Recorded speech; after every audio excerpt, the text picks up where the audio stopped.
E aí, pessoal, bom dia, boa tarde, boa noite, né? Essa é a nossa abertura de toda a nossa videoaula, certo? Espero que vocês tenham assistido às aulas anteriores a essa e tenham respondido a atividade que eu passei aí para vocês, a página 99. Então, peguem o livro de vocês e abram aí nessa página. Vou aguardar um segundinho. E aí, pegaram? Pronto, né? Bora lá. A primeira questão diz o seguinte: Gregor Mendel nasceu em 20 de julho de 1822, num pequeno povoado chamado Heisendorf, na Áustria. Ele foi batizado com o nome de Johann Mendel, mudando o nome para Gregor Mendel, após ingressar para a ordem religiosa dos agostinianos. Foi ordenado sacerdote no ano de 1847. Qual foi a importância de Gregor Mendel para os conhecimentos científicos acerca de hereditariedade? Então, como eu falei anteriormente para vocês, né, Mendel ele ficou conhecido como um pai da genética, né, por conta dos seus primeiros estudos envolvendo lá, né, informações genéticas e os seus descendentes. E aí ele fez várias pesquisas, certo, que influenciou e guiou os estudos da genética. Então, né, a contribuição de Mendel foi essa para a genética, certo? Segunda questão, vamos lá. Gene é a unidade de herança, a origem primária dos caracteres, responsável por armazenar as informações hereditárias. Qual a diferença entre um gene dominante e um gene recessivo? Como eu falei para vocês, né?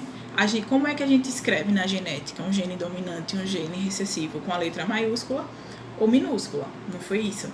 Então, quando eu falo que o gene é recessivo, ele só consegue ser expresso, né? Ele só consegue expressar a sua característica quando ele está em dois, né? Dois genes recessivos, duas letrinhas maiúsculas. Então, ele tem que estar em dupla, como eu vou colocar aqui.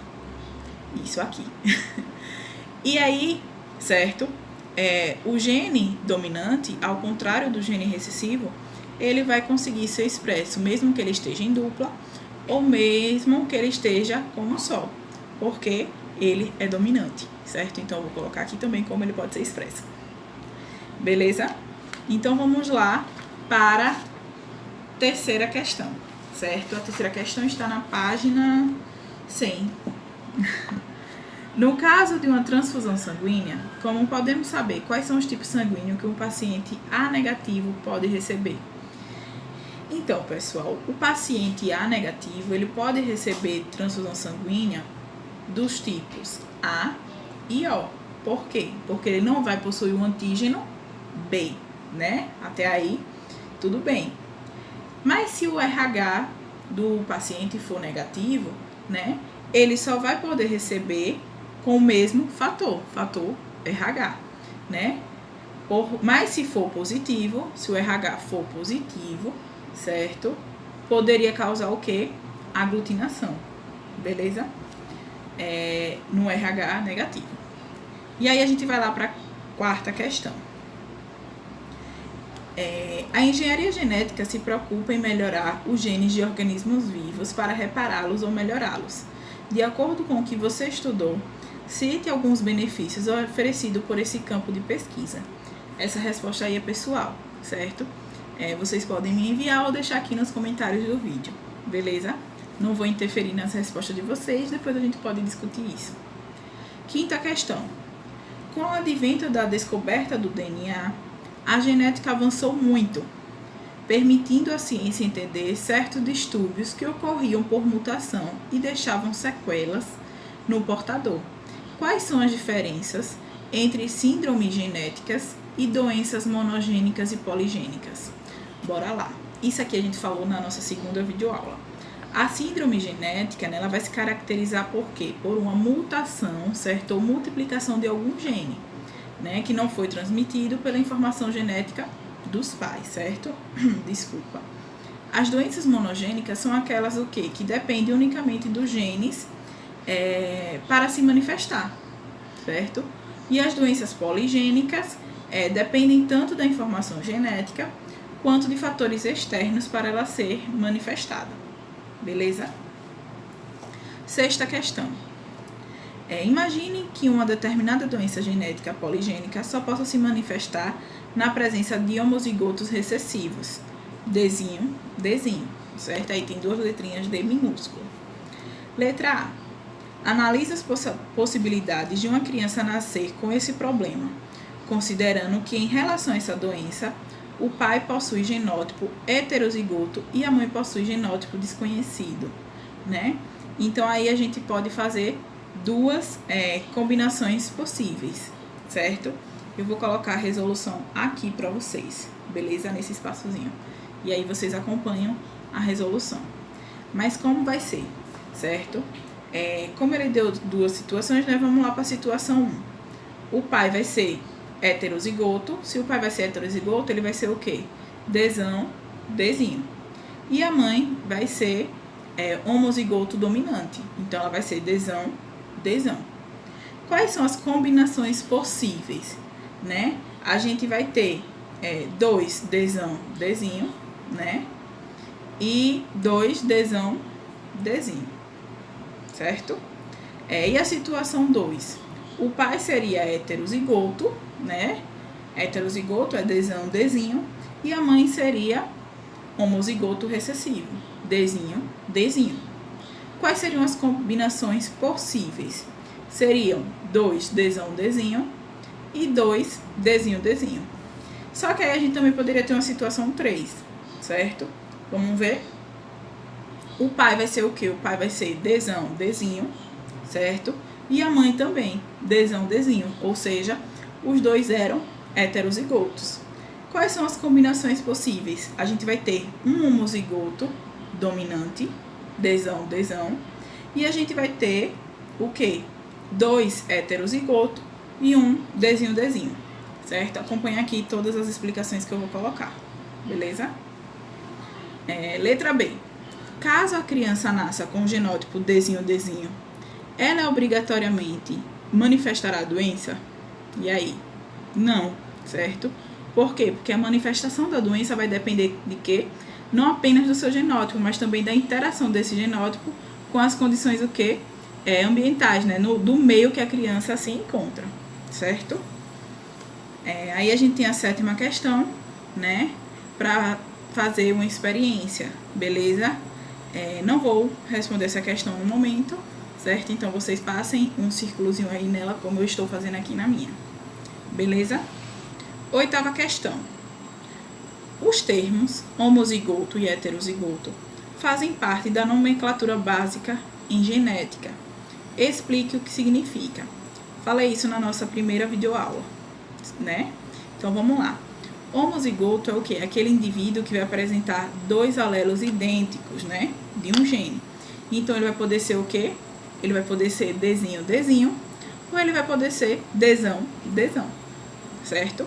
Então, ele vai ser homozigoto dominante ou homozigoto recessivo, beleza?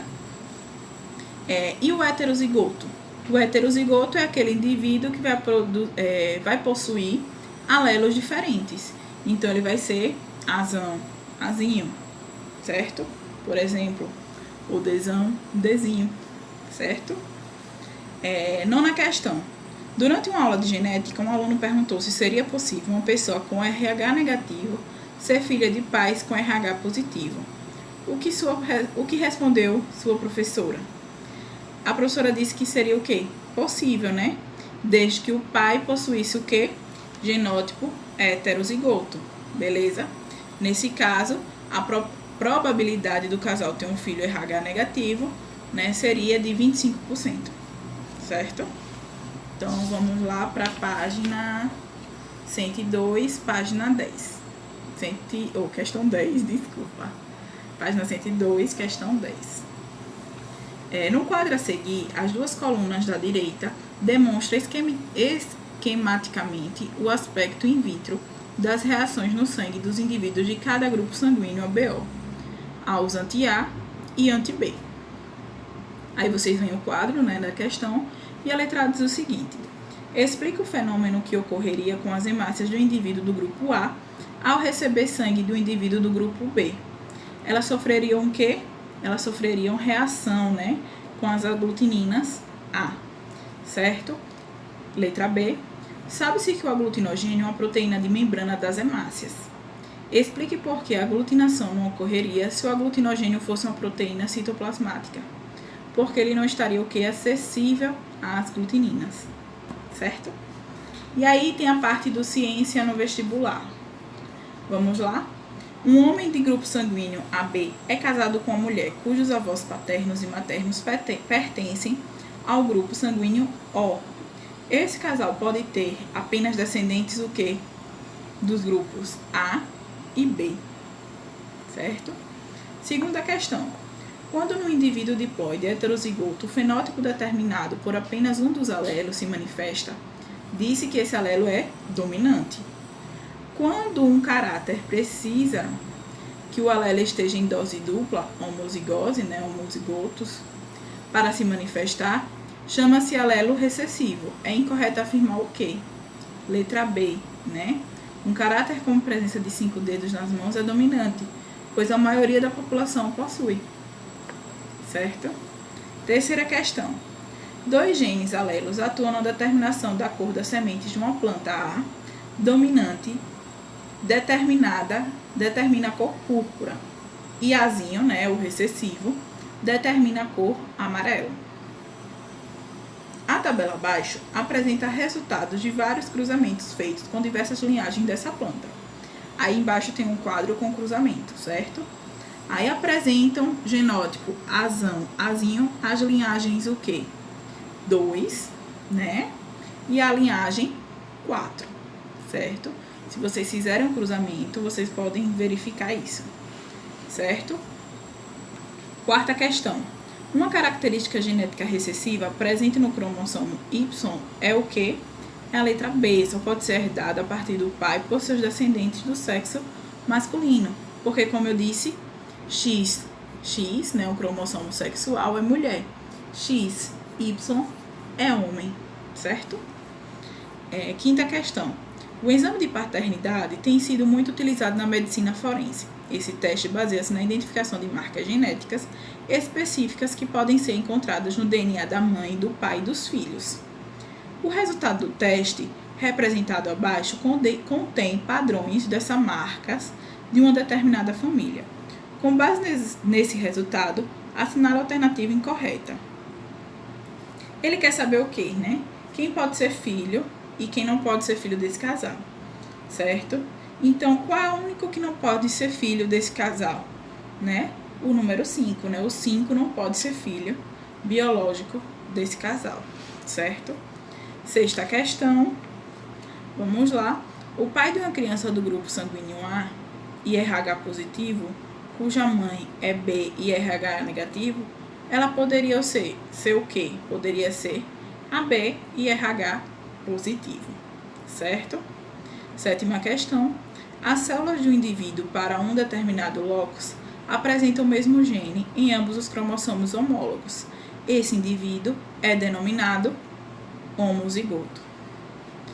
Leia o texto a seguir. Estudante descobre não ser filha dos pais em aula de genética. Uma aula sobre genética tumultuou a vida de uma família que vive em Campo Grande, Mato Grosso do Sul. Uma estudante descobriu que não poderia ser filha natural dos pais. Miriam Anderson cresceu acreditando em Holmes e Elisa, que eram seus pais. Na adolescência, durante uma aula de genética, ela entendeu que o tipo sanguíneo dos pais era incompatível com o dela. Considerando que o tipo sanguíneo de Miriam seja O, RH negativo, assinale a alternativa que apresenta o provável tipo sanguíneo do casal, que confirmaria o drama descrito na reportagem. Ou seja, que Holmes e Elisa não poderiam ter gerado Miriam, Então, o pai seria o quê? AB com RH positivo e a mãe seria O com RH negativo, certo? Então, pessoal, nossa aula de hoje é isso. Corrijam a atividade de vocês, certo? E até mais. Tchau!